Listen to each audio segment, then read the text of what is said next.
Hello guys, welcome to my YouTube channel. কেমন আছো তোমরা? এখন আমরা কথা বলবো হচ্ছে বেলামকোন্ডা সাই শ্রীনিবাস এবং তার পাশাপাশি অনুপমা পরমেশ্বরম স্টারার ফিল্ম, যেটা সেপ্টেম্বরের 12 তারিখে থিয়েটারে রিলিজ হয়। Telugu film, horror thriller film, ঠিক আছে। তো এই ফিল্মটার নাম হচ্ছে কিষ্কিন্দা পুরী, যে ফিল্মটা 12 তারিখ রিলিজ হয় এবং ক্রিটিক্সদের কাছ থেকে একটা বেশ ভালো ওয়ার্ড অফ মাউথ জেনারেট করে, ঠিক আছে। মানে ক্রিটিক্সদের কাছ থেকে একটা ক্রিটিক্যালি অ্যাক্লেমড হয় সিনেমাটা, এবং অডিয়েন্সদেরও কাইন্ড অফ একটু ভালো লাগে ফিল্মটা, এবং ফিল্মটা নিয়ে একটা চর্চা হয়। তো এই ফিল্মটা দেখার জন্য আমি খুব এক্সাইটেড ছিলাম, ভাবছিলাম কবে আমি দেখবো। তো ফাইনালি এখন আমি ফিল্মটা কমপ্লিট করলাম কালকে রাতেই। কেমন লাগলো আমার এই কিষ্কিন্ধাপুরী ফিল্মটা, যেটা একটা হরর থ্রিলার ফিল্ম, এবং বেলামকোন্ডা আছে এই ফিল্মটাই, এবং বেলামকোন্ডার কিছু একটা দুটো ফিল্ম আমার একটু হালকা ভালো লাগে, ঠিক আছে। তো যেহেতু তার সিনেমা দেখেছি অনেক, যে কটা সিনেমা করেছে 2014 তার ডেবিউ হয়েছিল, তারপর থেকে যার যতগুলো সিনেমা বলা যায়, আমি অধিকাংশ সিনেমা আমার দেখা। এবং সে তামিলেরও রিমেক করেছে, তেলেগুরও নিজস্ব সিনেমা রিমেক করেছে, ঠিক আছে। হিন্দিতে রিলিজ করেছে সেটা ছত্রপতি নামে, আপনারা সকলেই জানেন, রাজমৌলির সিনেমার অরিজিনালটা, যেটা প্রভাস ছিল। তো সে এইসব কাজ করে থাকে। তামিলের রাক্ষসানা রিমেক করেছে, রাক্ষসুডু বলে তেলেগুতে। তো বেলামকোন্ডা আছে, তো ফিল্মটা দেখার জন্য একটু এক্সাইটেড ছিলাম, যে এবং যেহেতু ফিল্মটা ক্রিটিক্যালি অ্যাক্লেমডও হয়েছে, ক্রিটিক্সদের পছন্দ হয়েছে, অডিয়েন্সদের হালকা ওয়ার্ড অফ মাউথ ভালো পেয়েছে, দেখেছি, তাই জন্য আমি ফিল্মটা দেখার জন্য বেশ এক্সাইটেড ছিলাম। এবং একটা হরর থ্রিলার ফিল্ম, ঠিক আছে, তো সেই জন্য আরও বেশি এক্সাইটেড ছিলাম। তো কেমন লাগলো আমার এই ফিল্মটা, এবং আমার এক্সাইটমেন্ট যেটা, সেটা কি ফুলফিল করতে পারলো? আমি যেই এক্সাইটমেন্ট নিয়ে ফিল্মটা দেখতে বসেছিলাম, সেটা কি আমার পূরণ হলো? এবং ফিল্মটা কি আমাকে একটা এন্টারটেনমেন্ট প্রোভাইড করতে পারলো? সেই সব নিয়েই এই ভিডিওর মধ্যে কথা হবে। তো চলো ভিডিওটা শুরু করা যাক। তো কেমন হলো বেলামকোন্ডা এবং অনুপমা পরমেশ্বরম স্টারার ফিল্ম কিষ্কিন্ধাপুরী? এক লাইনে যদি আমি হরর থ্রিলার ফিল্মটা রিভিউ করি, আমার কাছে এই ফিল্মটা কিন্তু ডেফিনেটলি একটা খুব ভালো ফিল্ম আমার মনে হয়েছে। হ্যাঁ, ডেফিনেটলি ফ্লস তো অনেক আছে, নেগেটিভও অনেক কিছু আছে, বিশেষ করে লাস্টের দিকে, ফিল্মটা যত লাস্টের দিকে এগোয় তত নেগেটিভগুলো আপনার চোখের সামনে আসবে। বাট ফিল্মটার স্টার্টিং টু একদম মানে শেষের 30 মিনিট পর্যন্ত ফিল্মটা আপনাকে দারুণ হুক করে রাখবে। ফিল্মটার যে স্ক্রিন প্লে এতটা টাইট, এতটা এন্টারটেনিং, এতটা ইন্টারেস্টিং, এতটা এঙ্গেজিং, মানে ব্যাপক। আপনি পুরো স্ক্রিন প্লের সাথে জুড়ে যাবেন, এবং প্রত্যেকটা সিকোয়েন্স আপনি চোখ সরাতে পারবেন না প্রত্যেকটা সিকোয়েন্স থেকে। এবং সেখানে ব্যাকগ্রাউন্ড মিউজিকের কাজ, মানে মিউজিকের কাজ এই ফিল্মটা কিন্তু অসাধারণ হয়েছে। মানে মিউজিকটা আপনাকে দারুণ আরও মজা দেবে।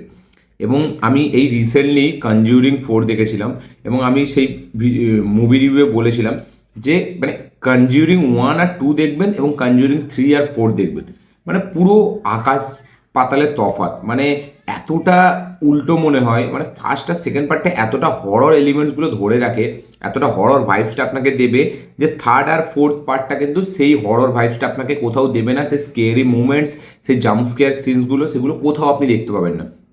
পুরো থ্রু আউট স্ক্রিন প্লে আপনি সেই জিনিসগুলোই খুঁজবেন, বাট সেগুলো আপনাকে দেওয়া হবে না এই ফিল্মটায়। মানে আমি যখন দেখছিলাম না, সত্যি বলছি, বেটার দ্যান কনজিউরিং, আমি এটা বলবো। কনজিউরিং 4 আর 3 থেকে বেটার হরর এলিমেন্টস এই ফিল্মটায় আছে। মানে কিছু কিছু সিকোয়েন্স এতটা হেভি, এতটা ইন্ট্রিগিং, এতটা মানে কি বলবো, এতটা আপনাকে আকর্ষণ করে রাখবে, যে আপনাকে হরর ভাইবসটাও দিচ্ছে, সে স্কেরি মুভমেন্টস, জাম্প স্কেয়ারটাও দিচ্ছে, তার সাথে সাথে একটা যে থ্রিল আছে গল্পটার মধ্যে, সেই থ্রিলটাকেও আপনাকে প্রোভাইড করছে। এবং এই ফিল্মটাতে যে টুইস্ট আছে, আচ্ছা আচ্ছা, থ্রিলার ফিল্মে এত টুইস্ট নেই, টুইস্টের ওপর টুইস্ট, টুইস্টের ওপর টুইস্ট, এবং সেই টুইস্টগুলো কিন্তু জেনুইনলি ওয়ার্ক করে। ফিল্মটার প্রথম 1 ঘন্টা 20 মিনিট 25 মিনিট ফিল্মটা আপনাকে দারুণ মজা দেবে, দারুণ হুক করে রাখবে। এবং যে একটা ইনভেস্টিগেশন কাইন্ড অফ চলে, এবং যে বললাম যে হরর যে মুমেন্টসগুলো, ঠিক আছে, সেই হরর মুমেন্টসগুলো কিন্তু জেনুইনলি ওয়ার্ক করে।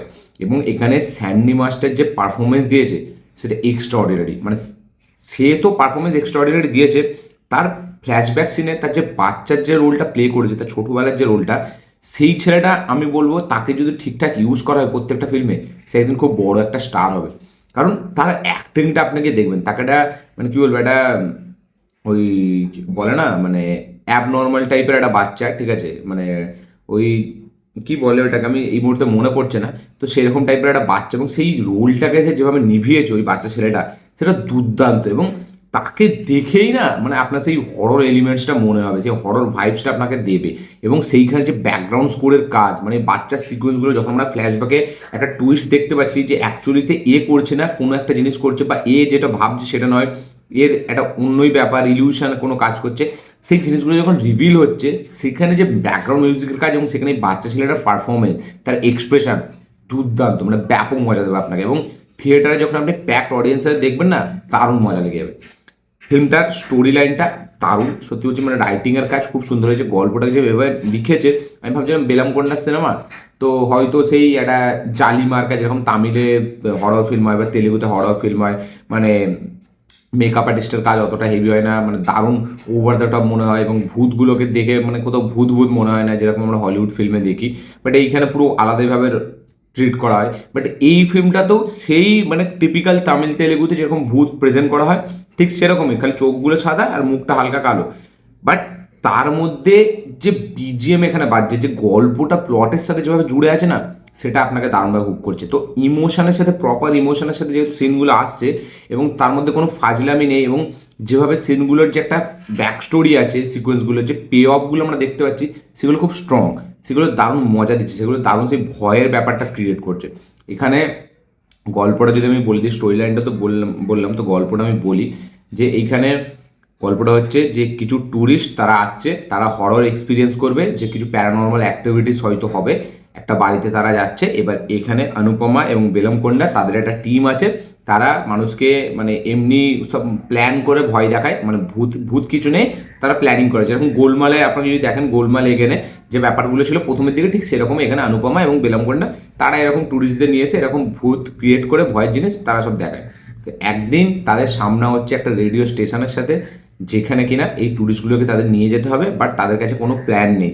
তাদের বস বিনা প্ল্যানিংয়ে তাদেরকে পাঠাচ্ছে। এবার সেখানে গিয়ে তাদের সাথে যে অ্যাক্টিভিটিসগুলো হচ্ছে, তারপরে তারা ওই যতগুলো ট্যুরিস্ট ওখানে গিয়েছিল ওই রেডিও স্টেশনটা, তারা একের পর এক মারা যাচ্ছে। এবার তাদের মৃত্যুর কারণ এবং একটা সিম্বল হয়ে আছে মৃত্যুটা, মানে তাদেরকে যেখানে মেরেছে সেখানে একটা সিম্বলের মতো হয়ে আছে, যেটা বলে স্বস্তিক চিহ্ন।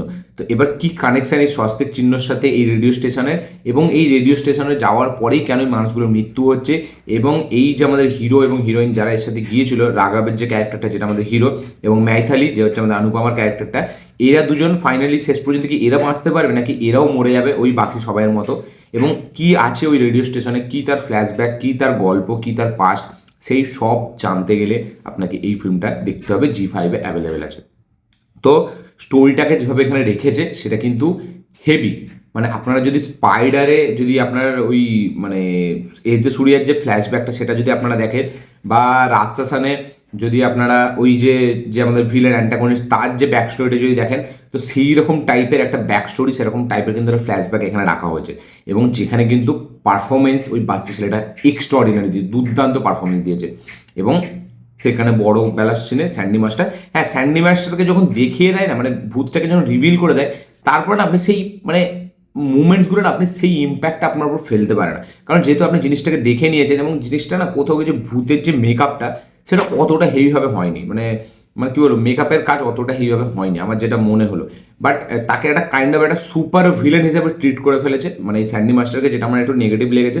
মানে সে উড়ছে, এ করছে, অনেক কিছুই করছে, মানে কনজুরিংও এত কিছু করে না, করে সেটা তবুই একটু মনে হয় যে বিলিভেবল। সেটা ঘরের মধ্যে একটা এই ওড়াচ্ছে, এখানে স্যান্ডি মাস্টার নিজেই উড়ে যাচ্ছে, মানে পুরো সুপার ভিলেনের মতো করে দিয়েছে, যেটা আমার অনেকটা নেগেটিভ মনে হয়েছে। এবং লাস্টের দিকে ফিল্মটা অনেকটা স্ট্রেচ মনে হয়, সেখানে গান ফান দিয়ে সেখানে ফিল্মটা মানে কী বলবো, একটু লম্বা মনে হয়। 1-2 ঘন্টার ফিল্ম 1 ঘন্টা 30 মিনিট যে কীভাবে কেটে যাবে আপনি জাস্ট বুঝতেই পারবেন। মানে এতটা এঙ্গেজিং স্ক্রিন প্লেটা আপনাকে পুরো বেঁধে রাখবে, পুরো টাইট একদম হুক করে রাখবে।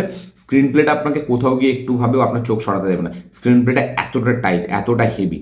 বাট তারপরে লাস্টের দিকে এই যে আধ ঘন্টা, যখন ওই মানে অ্যাকচুয়ালিতে আমাদের মেন যে ভূতটা, সেটাকে যখন কাবু করবে, সেই যে সিকোয়েন্সগুলো, সেগুলো অনেকটা লম্বা মনে হয়, সেগুলো স্ট্রেচ মনে হয়। এবং সেখানে যেসব জিনিসপত্র আমরা দেখি, সেখানে ভিএফএক্স অতটা হেভি না, ফিল্মের ভিএফএক্স খুব খারাপ। এবং লাস্টের দিকে অনেকটা স্ট্রেঞ্জার থিংসের মধ্যে চলে যায়, ঠিক আছে, জিনিসপত্রগুলো। এবং সেখানে যে জিনিসগুলো হয় সেগুলো অতটা হেভি মনে হয় না, স্ট্রেঞ্জার থিংসের মতো একটা ব্যাপার হয়ে যায়। তো যেটা আমার মনে হয় সেখান থেকে ইন্সপায়ার্ড হয়ে বানিয়েছে। এবং বাট যেখানে ক্লিফ হ্যাঙ্গার, ফিল্মটা সেকেন্ড পার্টও আসবে, সেটা ক্লিফ হ্যাঙ্গার ছাড়া হয়েছে। এবং ক্লিফ হ্যাঙ্গারটা কিন্তু দারুণ মজা দেয়। ক্লিফ হ্যাঙ্গারে যে টুইস্ট আমরা রিভিল হতে দেখতে পাই, সেখানে যে বিজিএমের কাজ, এবং সেখানে যে গল্পটা আমরা দেখি, সেখানে যে পে অফটা আমরা দেখতে পাচ্ছি, সেটা কিন্তু দুর্দান্ত। এবং মানে পোস্ট ক্রেডিট সিনটা মারাত্মক সিন। এবং ওইটা দেখার পর না ফিল্ম পার্ট 2 এর জন্য আমি বিশাল লেভেল এক্সাইটেড। মানে ফিল্মটার নেগেটিভ ওই লাস্টের 30 মিনিট, যেখানে ভিএফএক্স খারাপ, যেখানে আননেসেসারি গান হচ্ছে, যেখানে অনেকটা ওভার দ্য টপ জিনিসগুলো চলে যাচ্ছে, যেখানে মানে ফিল্মটা লম্বাও মনে হচ্ছে, ঠিক আছে, মানে সেখানে একটু অন্য টাইপেরই মনে হচ্ছে, মানে একটু খেলো খেলো একটু সস্তার ক্লিশে জিনিস মনে হচ্ছে। বাট তারপরে লাস্টে ক্লাইম্যাক্সের পরে যে পোস্ট ক্রেডিট সিনটা, সেটা কিন্তু বেশ দারুণ একটা মজা দেয় এবং পার্ট টু এর জন্য একটা আগ্রহ আপনাকে মানে আপনার জাগাবে।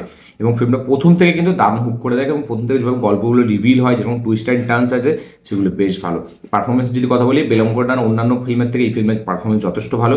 অনুপমা ঠিকঠাক, তাকে আমরা এরম রোলে এর আগেও দেখেছি, রাক্সাসুরুতেও ছিল এই দুটো অ্যাক্টর এবং অ্যাক্ট্রেসেস, তো তারা সেখানেও মোটামুটি একটা ডিসেন্ট কাজ করেছিল এবং এখানেও একটা ডিসেন্ট কাজ করেছে। এবার বেলমকোন্ডা আমি বলবো ভালো কাজ করেছে, সে অন্যান্য ফিল্মের থেকে এই ফিল্মে ভালো কাজ করেছে। ডিরেকশন বেশ ভালো, মানে ফিল্মটা ভিএফএক্স একটু খারাপ হলেও কিন্তু মানে যেভাবে স্টেজ করেছে সিকোয়েন্সগুলোকে, যেভাবে মানে প্রেজেন্ট করেছে, সেগুলো কিন্তু বেশ ভালো। এক্সিকিউশনটা বেশ ভালো ফিল্মে। লাস্টের দিকে ফিল্মটা ওই যে বললাম একটু ক্লিশে মনে হয়, ভিএফএক্স খারাপ, ওভার দ্য টপ জিনিস চলে যাচ্ছে সেখানে, মানে ফিল্মটা স্ট্রেচড মনে হচ্ছে, লম্বা মনে হচ্ছে, শেষে আধ ঘন্টা যেন মনে হচ্ছে খুব টেনে খিচিয়ে বাড়ানো হচ্ছে এবং সেই টিপিক্যাল অন্য ফিল্মের মতো চলে যাচ্ছে।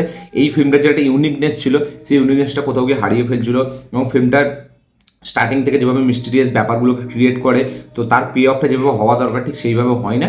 এবং ক্লাইম্যাক্সে আর একটা জিনিস আমরা দেখতে পাই যে পার্ট টু আসবে, হয়তো পার্ট টু আমরা মেন গল্পটা আবার দেখতে পাবো, বাট পার্ট টু এর জন্য যেভাবে ক্লিপ হ্যাঙ্গারটা ছেড়েছে সেটা বেশ ভালো। তো এই ফিল্মটা আমি বলবো এটা ডেফিনেটলি একটা ভালো ফিল্ম, বেলামকোন্ডার কেরিয়ারের আমি বলবো one of the best film. এবং মানে হরর মিস্ট্রি থ্রিলার হরর ফিল্মে যদি বলি, রিসেন্ট টাইমে যেরকম তেলেগু তামিলে যেরকম সিনেমা আসে, সেই সব সিনেমার থেকে ফার বেটার একটা সিনেমা। রিসেন্টলি এর আগেও একটা সিনেমা এসেছিল, যাতে আমাদের সাই ধরম তেজ ছিল, ফিল্মটার নাম হচ্ছে কে দিয়েই নাম, আমি ভুলে যাচ্ছি এই মুহূর্তে। যাই হোক, তো সেরকম সেখানেও সুকুমার সেই গল্পটা লিখেছিল, তো সেটা একটা ইন্টারেস্টিং ফিল্ম ছিল। সেই ফিল্মটাও বেশ একটা মানে টুইস্টগুলো যেভাবে কাজ করে সেগুলো বেশ ভালো ছিল। বাট তার থেকেও ফার বেটার ফিল্ম আমার এই ফিল্মটা মনে হয়েছে। মানে ওই যে ফিল্মটা ছিল ভিরুপাক্ষা, যে সিনেমাটার নাম, তো সেই ফিল্মটার থেকেও কিন্তু বেটার ফিল্ম আমার এই ফিল্মটা মনে হয়েছে, এই কিষ্কিন্ধাপুরী ফিল্মটা। এবং জেনুইনলি হরর একটা ফিল্ম, থ্রিলার ফিল্ম, সেটা মনে হয় হরর থ্রিলারের মিক্সচারটা খুব ভালো, এখানে পারফরমেন্স বেশ ভালো এখানটায়। এবং তার সাথে সাথে মিউজিকের কাজ অসাধারণ হয়েছে, মিউজিকটা খুব দারুণ একটা পজিটিভ পার্ট প্লে করছে। যেখানে ভিলেন আমাদের স্যান্ডি মাস্টার, সে দারুণ কাজ করেছে, তার ছোটোবেলার যে ক্যারেক্টারটা প্লে করেছে সেও ব্যাপক কাজ করেছে। সব কিছু মিলিয়ে ওভারঅল একটা ভালো ফিল্ম, একটা ডিসেন্ট ফিল্ম। বাট ফিল্মটা আরও বেটার হতে পারতো। ক্লাইম্যাক্সের ওই যেরকম বললাম যে লাস্টের আধ ঘন্টাটা খুব ক্লিশে, খুব নেগেটিভ, অনেক কিছু ফ্লস আছে সেখানে, মানে ভিএফএক্স বলি বা সেখানে পারফরমেন্সেরও যদি কথা বলি, বা সেখানে যে ভূতটাকে যেভাবে দেখাচ্ছে, বা সেখানে যে প্রেজেন্টেশন, সেটা অতটা হেভি না, সেটা একটু ক্লিশে হয়ে যায় এবং বাকি আর চারটে টিপিক্যাল তামিল তেলেগু হরর ফিল্মের মতো মনে হয়। এবং ভূতের যে ডিজাইনিং সেটা অতটা ভালো হয়নি, মেকআপের কাজ অতটা ভালো হয়নি। সব কিছু মিলে এই ছিল আমার রিয়াকশন, এই ছিল আমার রিভিউ এই ফিল্মটাকে নিয়ে। ভিডিওটা ভালো লাগে থাকলে লাইক শেয়ার কমেন্ট করে দেবেন, চ্যানেল নতুন হলে চ্যানেলকে সাবস্ক্রাইব করবেন, বেল আইকন প্রেস করতে ভুলবেন না। যারা যারা কিষ্কিন্ধাপুরী থিয়েটারে এক্সপিরিয়েন্স করেছিলেন, তো হিন্দিতে তো রিলিজ হয়নি, তো তেলেগুতে যারা যারা দেখেছিলেন, যারা তেলেগু স্টেটে থাকে, তো তারা অবশ্যই কমেন্টে লিখে জানাবেন আপনাদের কী বক্তব্য ছিল এই ফিল্মটা দেখার পর, মানে কী বক্তব্য আছে, কী এক্সপিরিয়েন্স করেছিলেন আপনারা থিয়েটারে দেখার সময়। এবং এখন যারা এই ফিল্মটা দেখবেন, তারা দেখে অবশ্যই কমেন্ট করবেন আপনাদের কী রিয়াকশন, কী বক্তব্য, কী মতামত। এবং যারা যারা অলরেডি দেখে নিয়েছেন ওটিটিতে সোশ্যাল মিডিয়া আসার পর, তারা অবশ্যই কমেন্টে লিখে জানাবেন।